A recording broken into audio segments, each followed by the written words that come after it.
Her words are slurred. She's falling down all over the world. In the car, out the car. And she could jump high, she could jump low. She could drink this, she could drink that. She could back in the dog, we could ignore it. A lawyer who was on the verge of being your attorney general, sucking from the nipple of the prime minister.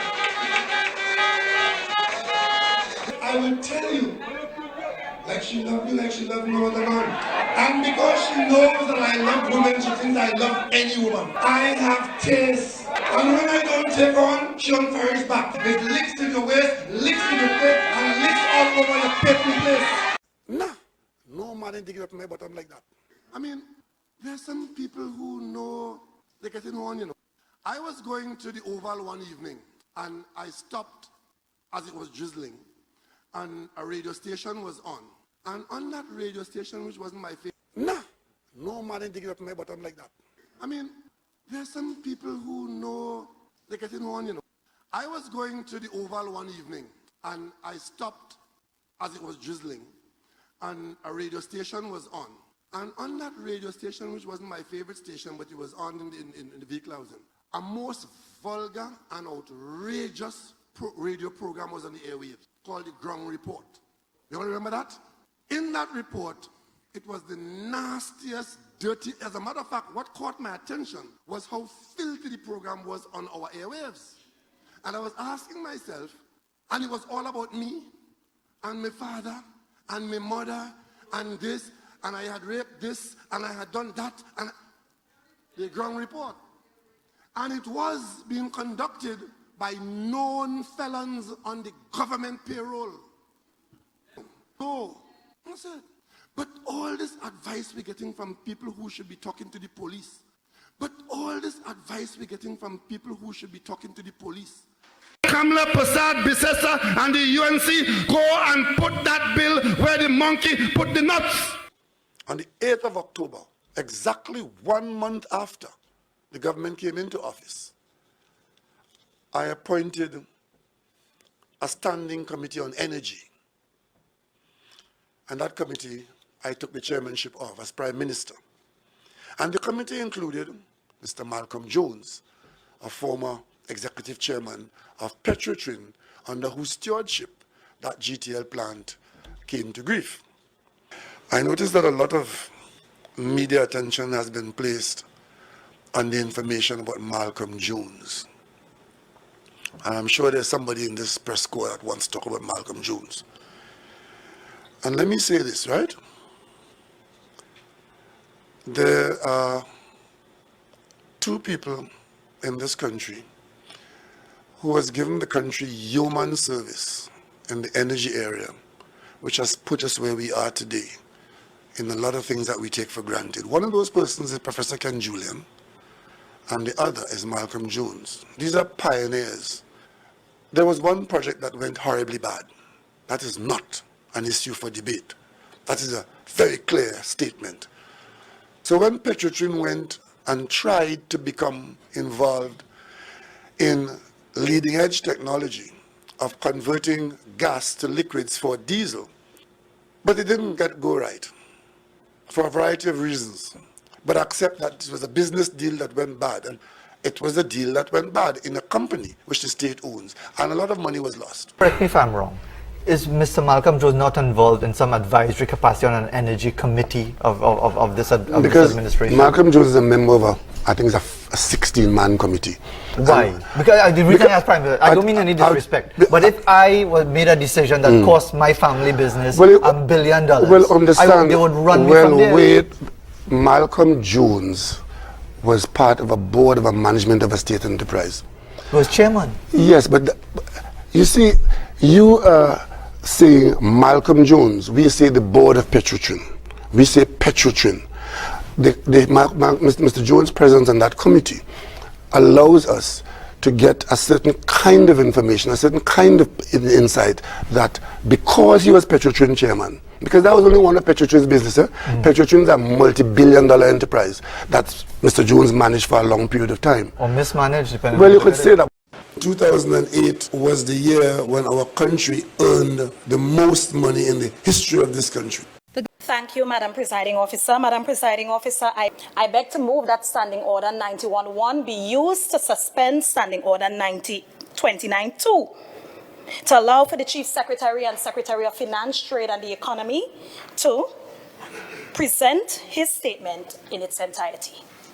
Honourable members, the question is that Standing Order 91-1 be used to suspend Standing Order 29-2 to allow for the Secretary of Finance, Trade and the Economy to present his statement. All in favour, say aye.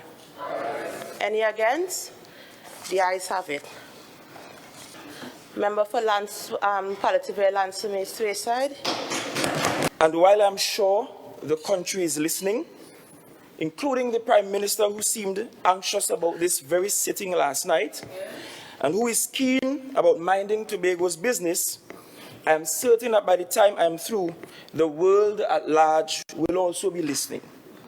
On the existential threats now being made against the institution that is the Tobago House of Assembly and the people of Tobago.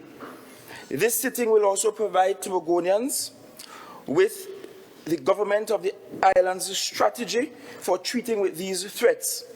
The House will in the future consider and decide what action must be taken to resist the attempts of the central government to subvert the democratic will of Tobagonians and the democratically elected government of the island of Tobago. We won, the PNM lost. A key to a healthy democracy must be the peaceful transfer of power. It means that those who lose must not engage in tactics to intimidate, drive fear, delay, or disrupt the work of the new government without cause. We live in a country with a ministry responsible for sharing the government's side of the story, that is propaganda. We live in a country where the government owns and operates and selects a board and CEO of a television station. That is propaganda machinery at work. We even inherited a department in the THA called Information Division. The point is, Madam Presiding Officer, every government of every country must consider mechanisms by which it shares its side of the political story. But when the police officers go to work with balisés under their khaki suits, and when the laws and mechanisms for choosing a leader of the Trinidad and Tobago Police Service forces prospective leaders to kiss the royal behinds of the sitting Prime Minister, simply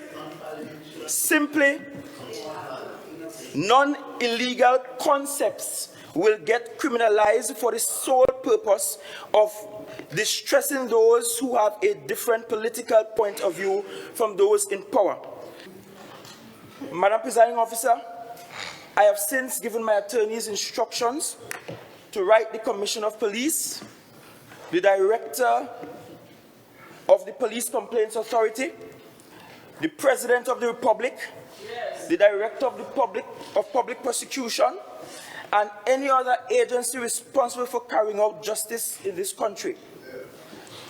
That letter has already been drafted, and it says inter alia, and I quote, "Firstly, please be advised that my client has in his possession evidence which is currently the subject of and also protected by legal privilege.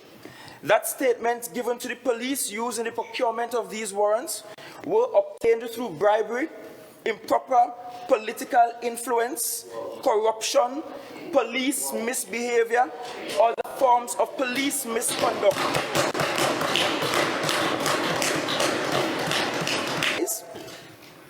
Madam Presiding Officer, these are serious matters, so serious that it requires an independent inquiry.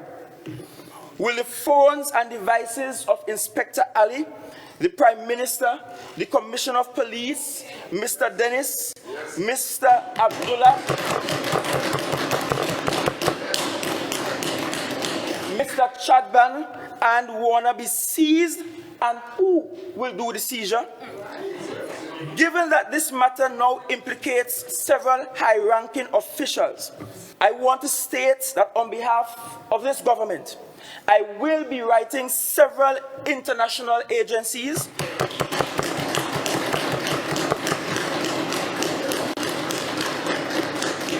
including CARICOM and the United Nations about this matter.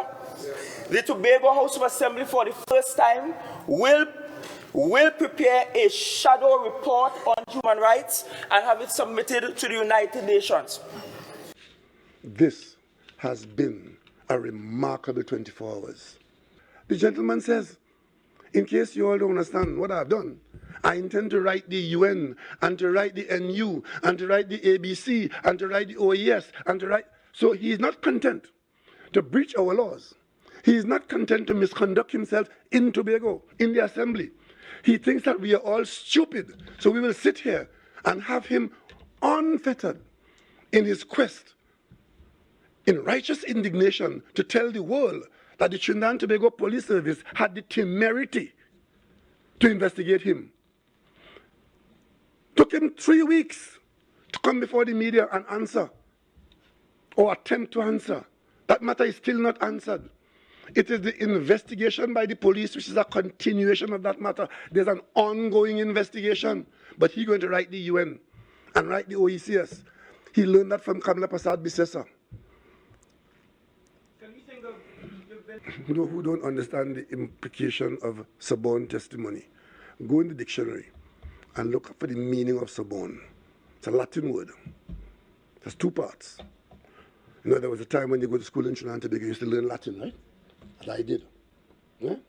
So I could tell you, it means, you know, to furnish.